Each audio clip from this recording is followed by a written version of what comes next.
Hey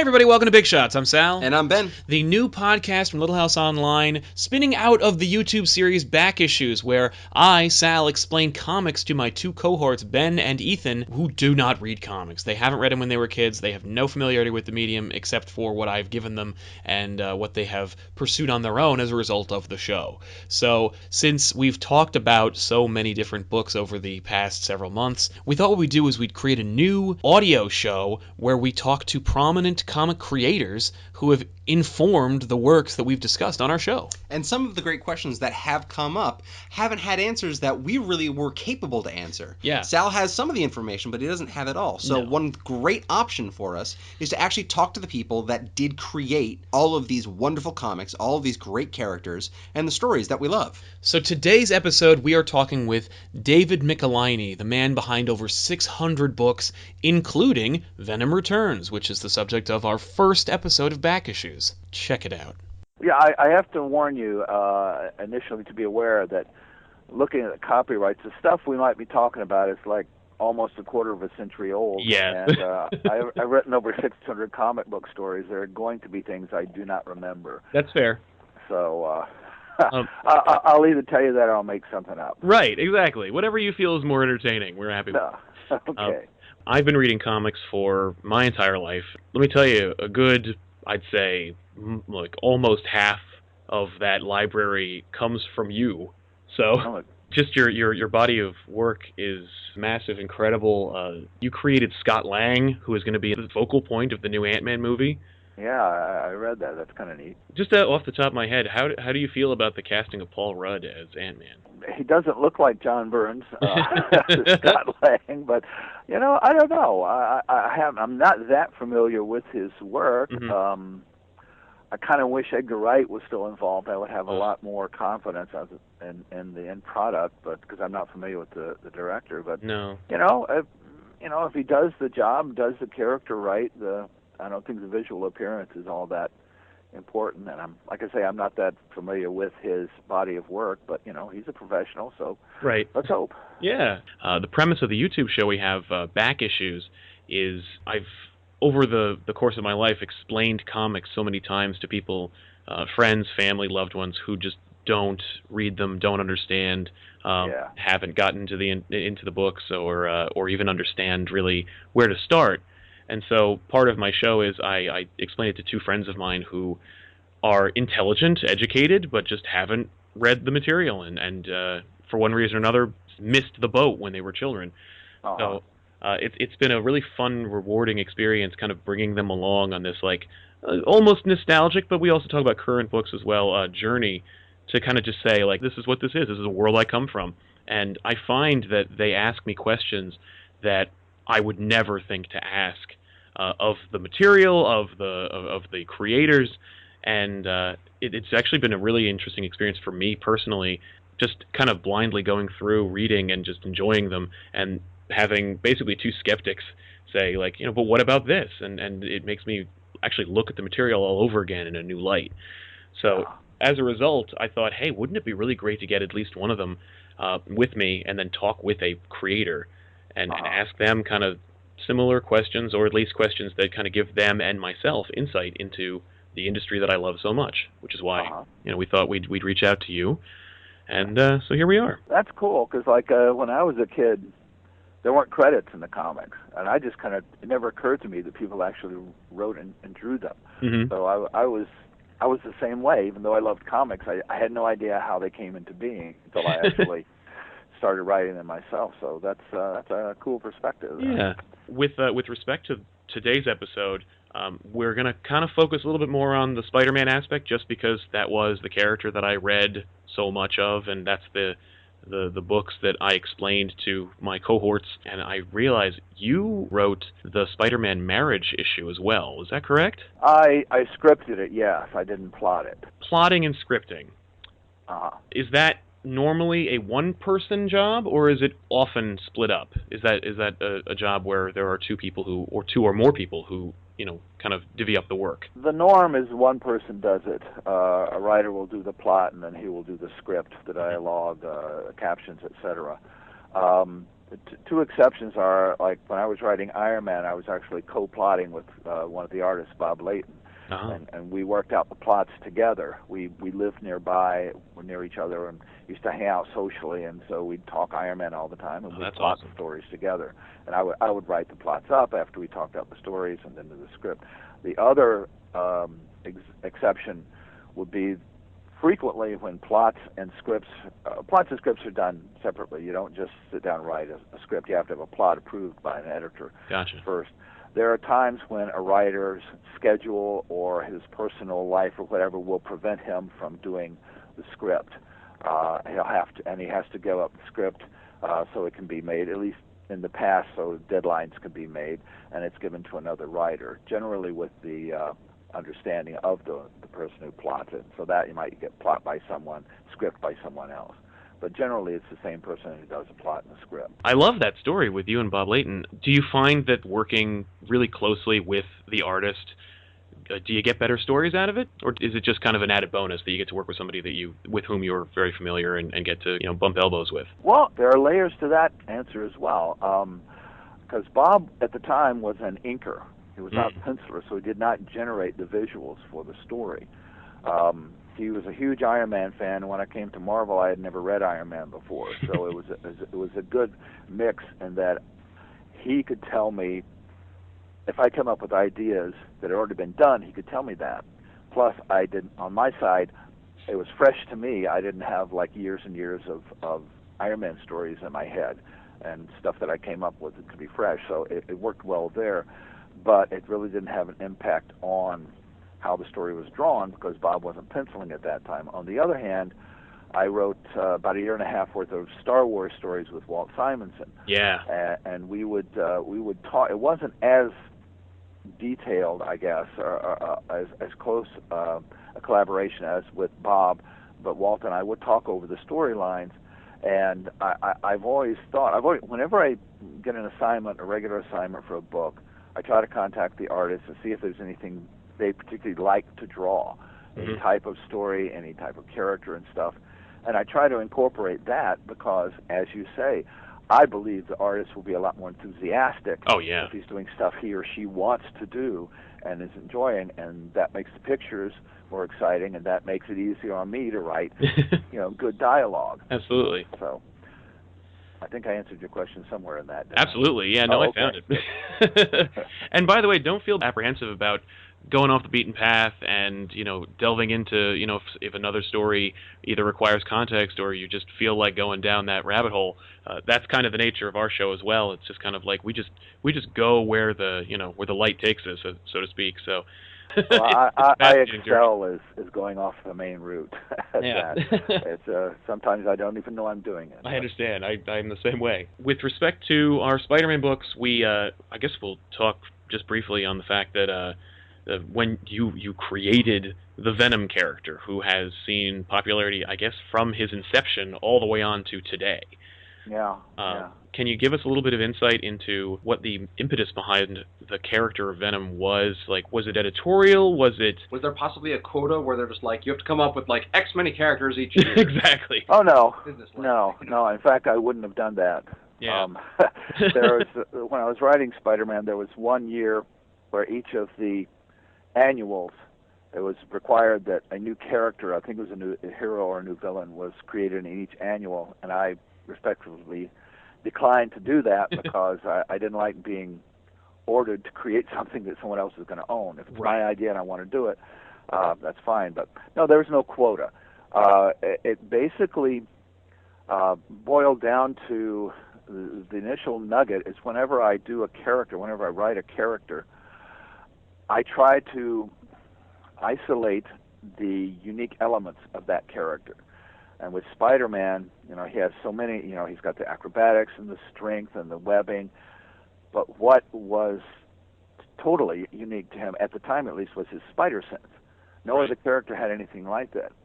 And I figured, okay, here's this spider sense, and it saved his life thousands of times. It's become what do you call it?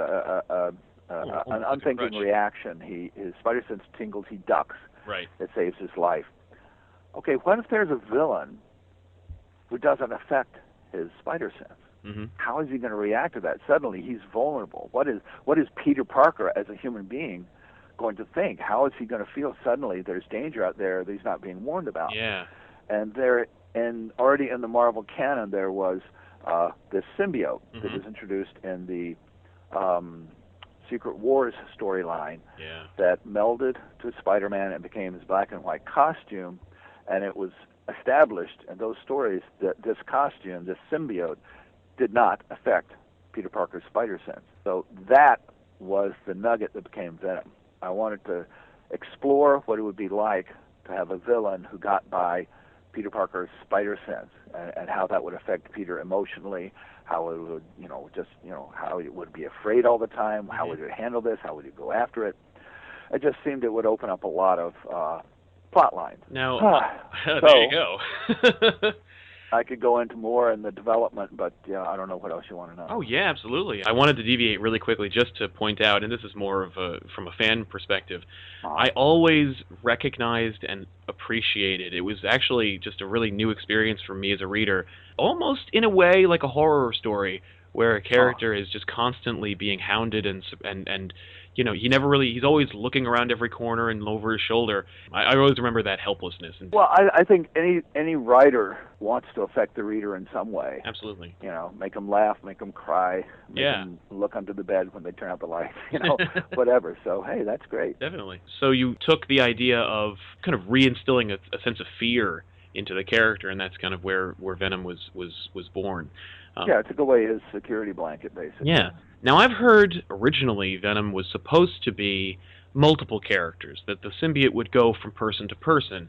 Is that true, and was it your idea to use the Eddie Brock character? Yeah, there was no plan initially for the symbiote to go from character to character. The original character that became Venom in my origin story was a woman. I was tying it in with the graphic novel, The Revenge of the Living Monolith. I had a character who was a woman who was pregnant. Her water burst. She was about to give birth.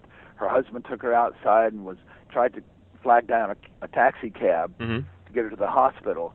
The cab driver was looking up at Spider-Man fighting the living monolith. He hit the man. He killed him. Oh. The woman saw her husband killed in front of her. She miscarried, and she basically went catatonic until when she finally came out of that, her brain blamed Spider-Man for the death of her husband and her child. Gotcha. That's when she went to the chapel of the church, and the Venom symbiote sensed her hatred, deep hatred of Spider-Man, joined with her, and she was to become Venom. And I had actually set that up in 2 issues of Web of Spider-Man when I was writing that. There's one page where Peter Parker's standing at a subway station, and a hand comes out of the crowd and pushes him in front of a train, but it doesn't trigger his spider sense. Right. And another one that I plotted that was written after I had left, where Spider-Man's on the side of a wall of a building, on the wall side of a building, hand comes out of a window, grabs his leg and slings him off the building. Doesn't trigger his spider sense. That was that character. So I was switched over to Amazing. When I was switched over to Amazing, the editor, Jim Salicrup, said he would like to have something special for issue 300. How about a new character of some sort? Do you have any ideas? I said, well, there's this character I was developing and setting up in Web. I told him about it, and he liked it, but at least at the time, he thought that readers might have difficulty believing a female character standing toe-to-toe with Spider-Man. Right. Well, okay. Yeah. So he asked, and I thought, well, changing it to a male wouldn't change the essence of what I wanted to do with the character. Yeah. So I came up with I tied it in with the Peter David stories, the Sin Killer stories. Came up with the Eddie Brock character and the reason why he hated Spider-Man and why the symbiote would join with him. Gotcha. And so it was Eddie Brock from the start. I mean, at one point, I know I had talked about, after the character was well established, separating Eddie Brock and the symbiote, and having the symbiote go from character to character, to a villain, to a hero, and then coming back to point out the unique element that Venom was Eddie Brock and the symbiote. Right. If the symbiote goes to someone else, it's not Venom anymore. It's someone else. Gotcha. Goes to a bad guy, it's someone else. Goes to a good guy, it goes to a puppy dog, it's something else. You know. Yeah. But I never got to do that. So Oh. that may be where that rumor. Yeah, I think so. originated.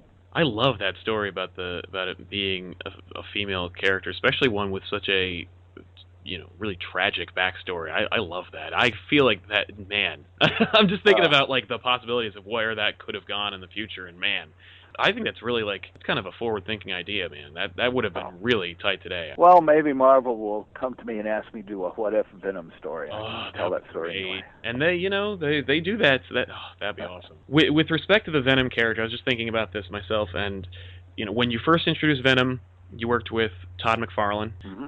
Well, I mean, it was a gift to work with Todd. I mean, he brought such an interesting look and an energy and to the visuals that writing from dialoguing on him from his pencils just became so much fun. Yeah. And it made my stories better. It made my writing better because I mean, he was a total professional. He was a very clear storyteller. Mm-hmm. So I didn't have to write stuff that says, that'll show like a close-up of a foot, and then I have to put in a caption. And as he walked into the courtroom, everything's there in the pictures, so I could use my words for texture and characterization and humor. So right. It was great working with Todd. The other characters, the other artists, they were different. They had their strengths and their weaknesses. Mm-hmm. But I think having one writer with the three artists was a strength, and that the characters remained the same. They may not have looked the same, but they acted the same. They spoke the same. Their motivations and their reactions were the same. And I think that's one of the things that helped sales. Sales began growing when Todd drawing the book. Yeah. They increased when Eric was doing it, and they increased even more when Mark. And I've got to think that's part of that is the consistency of the storytelling and the character and the development.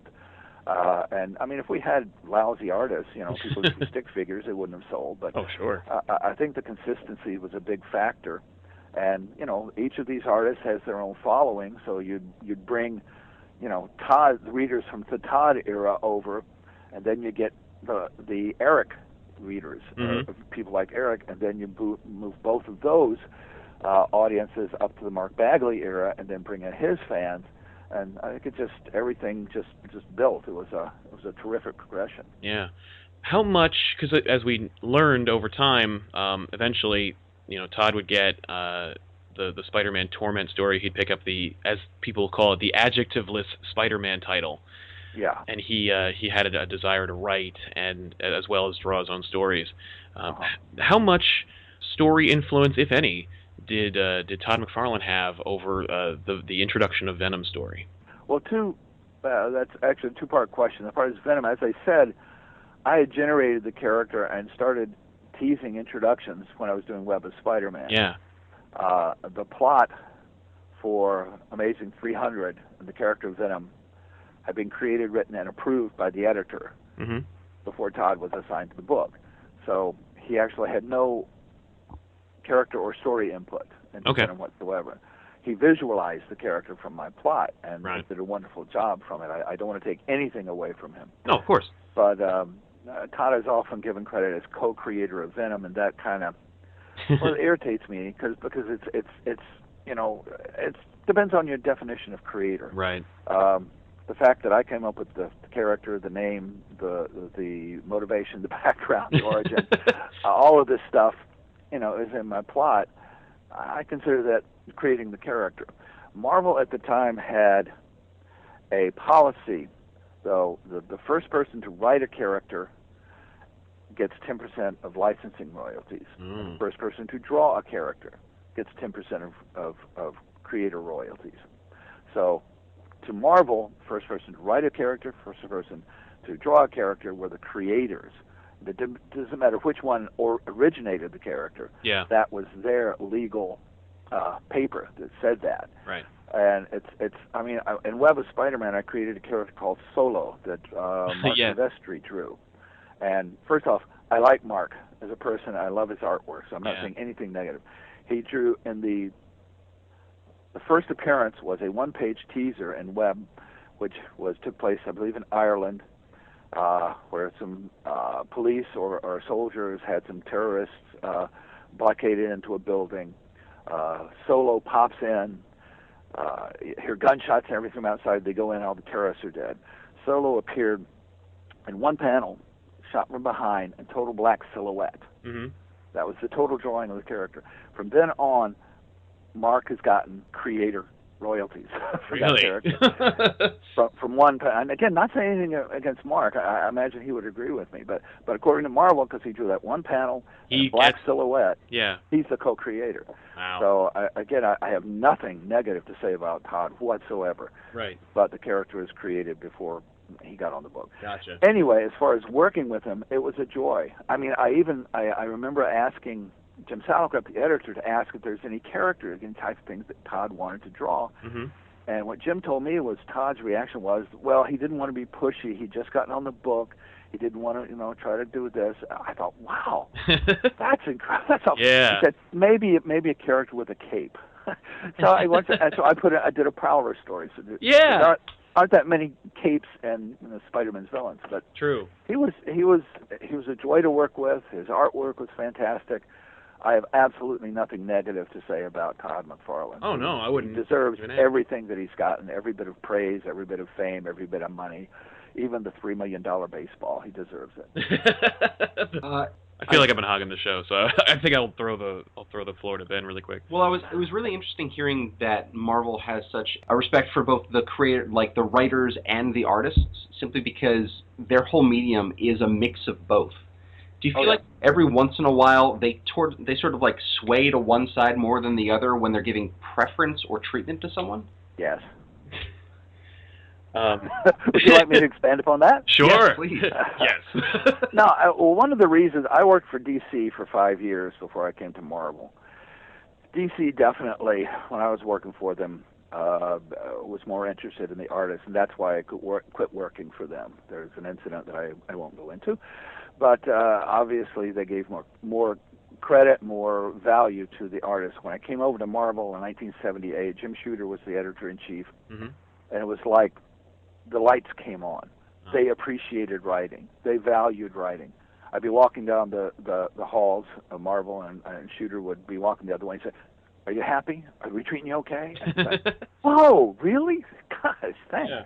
So, yeah, but it depends on the editor. Boy, I don't like to say anything negative about my fellow professionals in public and on interviews and stuff, but it seems I have experienced towards the end, especially of my time at Marvel, a swing over to the DC viewpoint.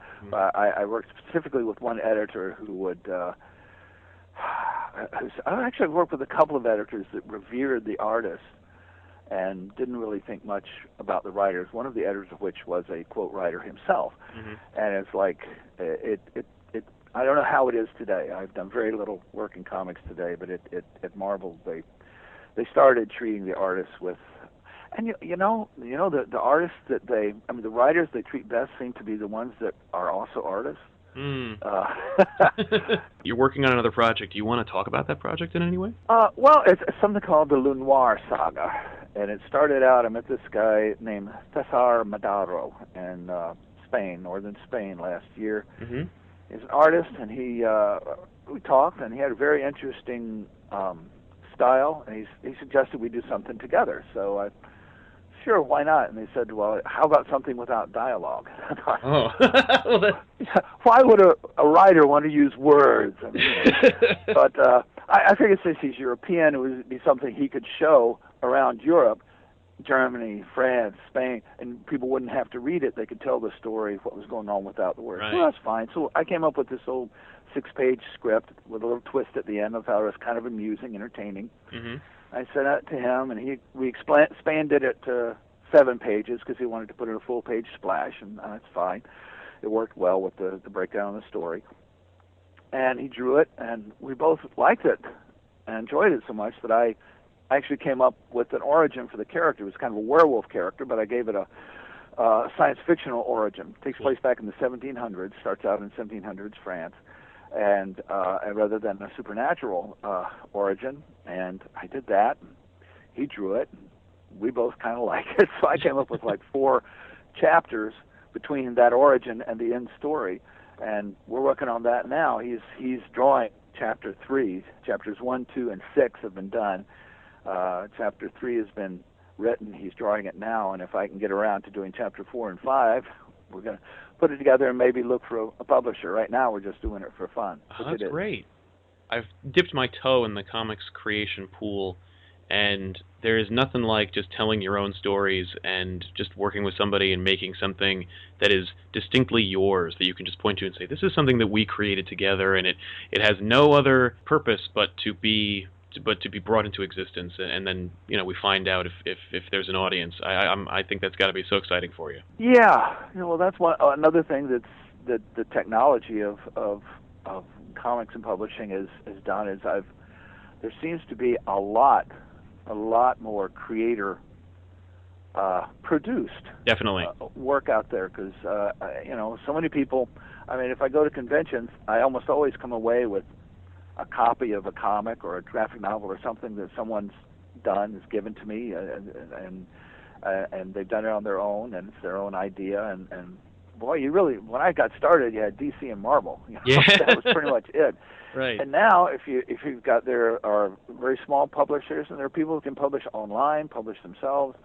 It's just it's amazing the amount of opportunities that are out there, especially for people just trying to get a foot in the door, or just trying to get something of their own published. It's great. Good for them. Well, good for you. So you're going to wrap up the next couple of chapters and then start looking for a publisher. How familiar are you with web publishing? Oh, probably not at all. Because there's this wonderful world of web comics where the philosophy is a writer and an artist, or a writer/artist takes a work of their own that they want to create, and they just put it out there, and what they do is they publish it for free to be consumed on the internet. Their philosophy is, we release our work for free, but we build an audience as a result, and then they'll buy the peripherals. They'll donate, or they'll click on advertising, or they'll buy a T-shirt, or they'll buy the collected volume when it's finished. What's your perspective on that new media? I don't know. I think, Joe St. Pierre did something like that, and I remember he sent me some links to that, and it looks nice. It's nice. It's interesting, and I've actually been contacted by, I really can't talk about it because I don't know if anything's going to happen with it, but a publisher who wants to do something like that, publish first digitally, and then the more popular things gathered into print volumes. Cool. So I mean, that's fine. I having spent 40 years making a living writing, the idea of giving something away, it's like, well, I'm a professional. I get paid for what I do. Right. And so that kind of goes against my old school philosophies, to give something away. I get something as a sample, but give an entire work. Yeah. I mean, I can see it, and maybe I may have to readjust my perspective. And my values and my ego, whatever. So we'll see. I still got 2 chapters to write. We'll see if it works and see what my artist thinks, and go from there. Awesome. All right. Well, since we've talked a little bit about the beauty of independent creator-owned work, let's get back to Spider-Man, a corporate icon. Juggernaut. Are you familiar with what they're doing with Venom now, and how do you feel about it, if so? Just I've heard. I haven't read any of it. Mm-hmm. I know he's on Flash Thompson, and Flash Thompson is some kind of commando kind of guy. Exactly. But I don't know anything about it. I don't know what the story is, why Venom the symbiote would join with him. Mm-hmm. I saw a cover where the new guy, where Flash is, in some kind of action thing with guns, and I'm thinking, well, if he's got the Venom symbiote, why doesn't he need guns? I don't really understand it. I can't say anything about it. It's apparently popular. Yeah. So they hit on something that works. Right. It's hard to fault that, but I think that's kind of the mix of the 90s, where they're just like, oh, well, you want to make a character cooler? Give him some guns. Yeah, exactly. It feels, well, you'll notice a lot of the fans of 90s books are now in editorial positions, so they're saying, like, hey, let's see that character, but with more pouches and guns. Like, that'd be cool. Couches and Guns. That would be a great title for a comic. Oh, I love it. That's a great parody book right there. Yeah. When you think about Venom, every time I talk to anybody who's a layman or who doesn't read them or who's only peripherally interested in comics or Spider-Man or Venom, Carnage always comes up. Uh-huh. Can you give us some insight into the origins of that character? Like, Venom was so popular and was, I don't want to say he was printing money, but he certainly wasn't, He wasn't hurting. Yeah, he wasn't hurting the industry in any way. Yeah. Why another one? I guess it's just was it the idea like if one's good, then two must be great? No. This was actually. I got to give Jim Salicrup credit here. When he was editing the book, The Amazing Spider-Man, he never asked me to write it as a Venom story. He even though Venom became popular, the books were selling. He would let me do whenever I come up with an idea for something new, something to progress the character, something to show a new aspect of the character. We would do a Venom story. He never even asked, let alone forced me to do a Venom story. And one of the last things that I did before Jim left the editor position, as I came with the character Carnage, which the new editor fortunately allowed me to continue since it had already been started. Gotcha. The sole reason, was because I wanted to point out that whereas Venom is obviously insane, a psychopathic serial killer, sure, he has this strange, twisted sense of morality and ethics. It is really weird for a character such as Venom to have that. Yeah, I mean, he sees himself as the victim. Right. And that Spider-Man is the bad guy, and he thinks he's protecting people from Spider-Man. It's the analogy, I guess, that I always use is that he could see a kitten up a tree, and he will want to protect that kitten. And he will go straight to that kitten, knocking over a busload of nuns and orphans and killing them in the process. But by God, he's going to save that kitten. Exactly. He's a good guy. Right. So he's got that sense of ethics. I wanted to point that out by creating a character who did not have that. Cletus Cassidy was not, what's the word? Not asocial, antisocial, Sociopath? Sociopath, thank you so much. Yeah, he was a total sociopath. Yeah. He had no sense of morality, no sense of ethics. He embraced chaos. Yeah. That separated him, personality-wise, motivation-wise, from Venom. I had hoped to point out the difference by creating that character. Gotcha. That's why Carnage came in. The first issue sold out. Oh. Nobody expected it. First two issues of Marvel went to second printings. So it wasn't done for commercial purposes at all. It's one of those wonderful things where you come up with what you think is a good idea, and then suddenly it's incredibly popular and makes a lot of money. But you don't do it to make money. You do it because you want to tell a good story, and then it clicks. So this visual of Carnage, he has these blades. Now, was that a creative aspect that you put in, or was that something the artist did? So he has these what? Oh, he can use the symbiote to create like axes and daggers. And... Oh yeah, no, that was me. That was in the plot, and I have no idea why. I thought it was the whole thing about Carnage is basically his symbiote was born and developed on Earth in different gravity, different atmosphere than Venom's. So I used that to justify what some things that he could do that Venom could not. Although I don't know if Venom ever tried to make an axe out of his hand. Yeah. But that was me, and that was the thinking about it. Because there's something really scary about being cut. Like a bladed weapon is something that is, when you really get down to it, a terrifying thing. Because it's not quick. It's not like a gunshot and immediately you're dead. It's a very terrifying prospect. Oh yeah. Well, I agree. I once read an article about knife fighting when it said that so many people that if you're in a fight and someone's got a knife, that you don't have to kill the other person, you just cut them, and that will get them out of the fight because they can look down and see that their flesh is open. Right. They're bleeding, and they can't put it together. Yeah. And it's a horrible thing. It's very psychologically damaging. And there was that. I don't know if I was inspired by this. I may have been unconsciously or other, but in the second Terminator movie with the T-1000, the liquid guy, at one point he starts moving his finger forward into a very long, pointed, almost spike towards the guy's eye. Yep. That's scary. Yeah. So Yeah, like I say, I don't recall being consciously influenced, but yeah, it works for the character. I heard a story, and I think it was actually in one of the collected volumes of Carnage, that Carnage wasn't the first name of the character. That originally you had gone through a couple of names, but either they were being used by other characters, or they were planning to use those names for different characters. No, the actual story was my original name for the character was Chaos, Mm-hmm. Chaos, not with a K. Right. But and because that's what he embraced, that's what he wanted to bring to the world. He worshipped chaos. But then it was pointed out to me that DC at that time had planned a series called His Name is Chaos, which was not, I don't think it was a superhero thing. It was Vertigo possibly. And so in that case, Eric Fine, who was editor Danny Fingeroff's assistant editor at the time, came up with the name Carnage, which was a great name. Yeah. So we use that. So that's that. I don't know of any other suggestions that were made, but it was originally Chaos. Eric came up with Carnage, and that's what it became. That's great. Yeah. Yeah, but I think that's actually not really that accurate, because as you said, like he does have a belief. It's just that he believes in upheaval. He believes in chaos and carnage, as you said. Yeah, he kills people because he can. Yeah, right, because I can. That's the line. Yeah.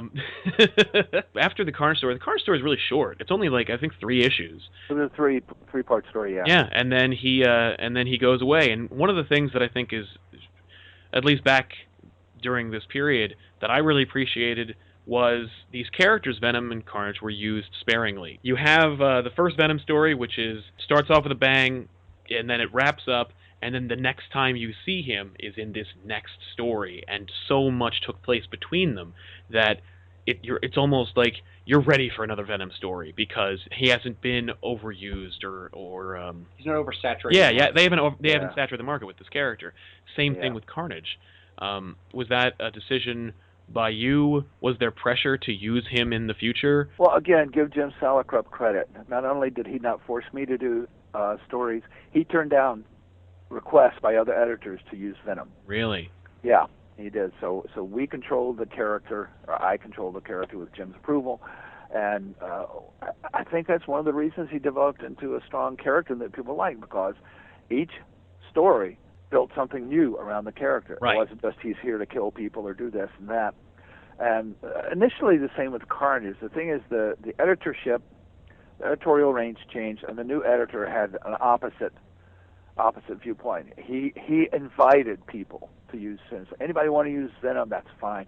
In fact, the first person to write Venom besides me was that editor.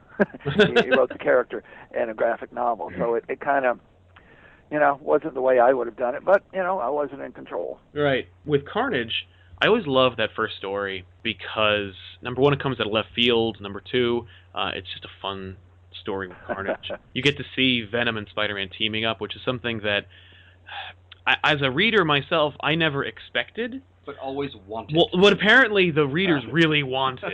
Yeah, well, that's one of the reasons I liked it, is that, here's two guys you'd never expect to fight on the same side. Yeah. And what they fight against, it's got to be really, really bad. Exactly. I think that, what, I consider Carnage kind of like the third volume in the classic Venom trilogy, and each story that you wrote about the character brings something new to the table, does something totally new with the character. I like the twist that Spider-Man betrays Venom at the end of the story. You do what you gotta do. Exactly. The Maximum Carnage story is one that we have not covered on my show where we explain the story, and I won't get into the story now, but okay. What was your reaction to where did that come from? That came from the editor. Mm-hmm. When Jim Salicrup was editing, I had a lot of freedom to the stories I wanted to do and the way I wanted to do them, with his approval, of course, and suggestions. The new editor came on, and I ended up writing most of the stories after the Carnage introduction. Most of the stories were stories that the editor wanted told. Gotcha. I really had nothing to do with the Maximum Carnage Genesis. I just wrote my chapters of it. Gotcha. Okay. I remember finding, the first book, and it's saying a 14-part epic, and I thought, 14 parts? Even as a kid, I was like, I don't have time for that.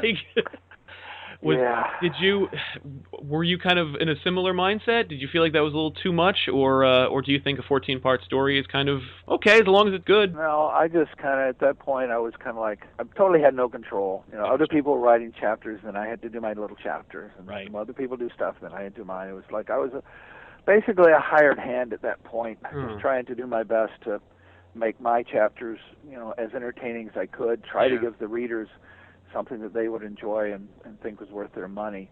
As a reader, boy, I don't know. If I was a huge fan and it was a great story, I probably like it and look forward to the next part. But, geez, what if I didn't buy all those other books normally? Now I got to buy these books to keep the story going, which is pretty much probably the whole idea. I think it was. I think that was it was almost like the invention of the tie-in. Where you had one main story and then you had all these peripherals that maybe gave you some insight into those stories. Yeah. Those weren't my favorite kinds of things, but I was merely a writer. Now, if they had come to you and said, "All right, we have this really long epic that we've planned out. It's going to be 14 parts. We want you to do all of it." Yeah. What would your reaction have been? I would probably react by saying, "Well, I don't need to sleep anymore." No. Gosh, I don't know. I would be worried if I was into the whole thing over a number of titles. I would be leery of well, am I taking work away from the people who write those books? I would be concerned for the writers. I wouldn't want to insult the other writers, take work away from them, and do their jobs for them. I would not have been comfortable with that. Now, after this, you went back to DC. Yeah. And you wound up writing Action Comics and Superman. Yes. Had the company kind of changed its tune as far as its treatment of writers, or was it Marvel was kind of taking similar P's and Q's, so you thought, well, one's as good as the other? I think writers were appreciated more than they were back in the mid-'70s. It's strange because kind of as Marvel slowly became DC, DC slowly became Marvel, for a while there. And it was, I laughed when he first mentioned that because I was talking about only doing my chapters on this 14-parter, and I end up doing chapters on a weekly comic, essentially, because all the Superman. So, okay, but hey, it's a job. Right. But, well, actually it was a kick because, it's Superman. Yeah. He's an icon. You can't get him more iconic in comics than Superman. True. So it was a kick it was tough, but it was a kick to write it. And, okay. But as far as, I think Mike Carlin was the editor originally, and I think he has always appreciated writers. And the writers were important on that because, like I say, it was a week-to-week continuity. Right. So I think writers in general were, for that 3-year period I was there, were appreciated certainly more than they were back in the 1970s. I can't speak for them today. Right. With respect to your work on Superman, and it kind of links to my initial question about the Spider-Man wedding, I believe you married Clark Kent and Lois Lane as well. Well, I wrote a story where they were married. I didn't actually marry them. No, actually, I only did some pages. There were these Kurt Swan pages that he had drawn for another story that had never been used, and I was asked to dialogue those and fit them into the story. So that's pretty much what I did, and it was just such a thrill to work even posthumously with Kurt Swan because he drew so much great stuff when I was a little kid growing up in comics. So I was involved in that, but I really didn't, have any. I really didn't do a lot to make the story happen. I just dialogued some pages. Oh, okay. I've always seen your name associated with the story, so I always assumed that it was... Well, I think it's because of the unique element of being involved in the Spider-Man wedding and the Superman wedding. Yeah. So, probably. Now if I could just marry off Batman. Yeah. Now, you mentioned Bob Layton and your work with Marvel. Now, you also worked with Bob Layton and Dick Giordano. To create Future Comics. Yes. You want to talk a little bit about the formation of Future Comics and tell us a little bit more about creating your own publisher? Well, it was all Bob's idea. He wanted to. We had a character he named it the Sorcerer. which we had initially tried to do for an independent publisher in Michigan back in the 80s. And for whatever reasons, that didn't happen. Then we brought it to Marvel, and Marvel was going to do it as a graphic novel, and they asked, it was like 36 pages, and they wanted us to add like 8 pages or something to make it, big enough for a graphic novel. So we did all the rewriting, replotting, rewriting, drawing. Bob did the pencils and inks. We co-plotted it. I did the script. And for whatever reasons, again, that never happened. Mm-hmm. So he decided, Bob suggested we put out The Sorcerer as either a one-shot or a two-parter, and make it available from us on the internet. Oh, well, there you go. That was very, very forward thinking. Yes. Yeah. And see what happens. Test the waters. Then Bob went to a convention in Orlando. Mm-hmm. And he came back, and suddenly we were doing 4 monthly comics. It was just that fast. Yeah, the reaction had been so positive, and he got so enthusiastic, we decided to make it, okay, we'll do this, and we'll publish it ourselves, and we'll do these 4 books. And he got Dick Giordano in, and got me for developing and writing, and Dick for the business end, for his excellent inking, and so forth. And Bob and I co-plotted the stories like we had on Iron Man, and I did the script, wrote the stories, and we tried to sell it independently, and we lasted a year and a half. I bet it was a hell of a year and a half. Well, it was, because it was like most independent comics then were individual storylines. Like Image would take the creator's book, and if it was a Western, they'd do that, and if science fiction, they'd do that, superhero to this. There weren't a lot of independent companies creating a universe. It was fun, and I really liked a lot of those characters, and I'm sorry I didn't get to write more of them. Have you ever thought about maybe taking those characters elsewhere? Because with you, as you said, the independent market has really boomed, and you see so many different publishers nowadays. Well, I'm a writer. I'm not a businessman. I don't know about that kind of stuff. Mm-hmm. And I'm only 1/3 of owners now. Initially, Right. Bob and I own 50% of the characters and everything. Trying to, keep the book alive and make money. He actually sold 6% to to a businessman. Oh. And along the way, that businessman ended up owning the trademarks as well. Oh. Which is a long story and one I'm not real happy about. No, I understand. So basically, I could go try to start the thing up on my own. I have the rights to do that, according to lawyers. Mm-hmm. If I wanted to use the titles of the names, I'd have to get the permission of the guy who owns the trademarks. Yeah. And that would be humiliating as well as annoying. So, right. yeah, I'm probably done with them, unfortunately. Understood. There's been a return to some of the source material by creators who are returning to their works. J.M. DeMatteis is doing Justice League 3000, which is kind of like a return to some of his older work.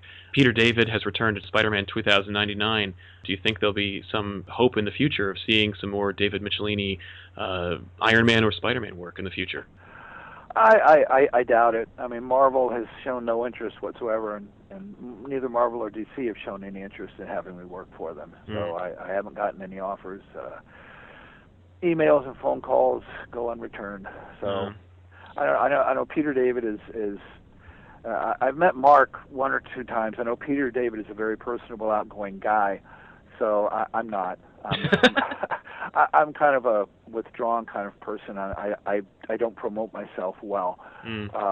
So I don't know. Either they don't know I'm still alive, or they're just they think I'm old school, or they've got other people to work with. But I these days, if someone offered me work and offered me a paycheck, offered me a chance to write stories, I'm here waving my hand.